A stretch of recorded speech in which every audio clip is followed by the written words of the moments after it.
চ, তোদের বাবা পাঠিয়েছে। কোড বলো কোড। এই চল, চল, চল।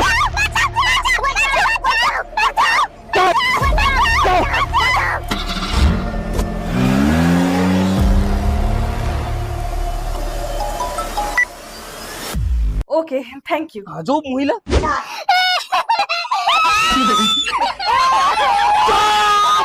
কি হয়েছে? খাবো। কি খাবি? আরবানের 3টে চকো ক্যাবেজ আর একটা চকো চিকেন কাটলেট। এটা কি খাবার? 5 লাখ রেডি কর।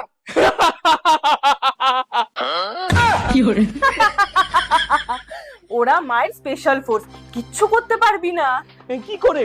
যখনই তুই কোড বলতে পারিসনি তখনই ওরা বুঝে গেছে যে তোরা কিডন্যাপার। তারপর ওরা খাবার খাওয়ার বায়না করে, আর ওই খাবার এই শহরে মাত্র দুটো দোকানেই পাওয়া যায়। দোকান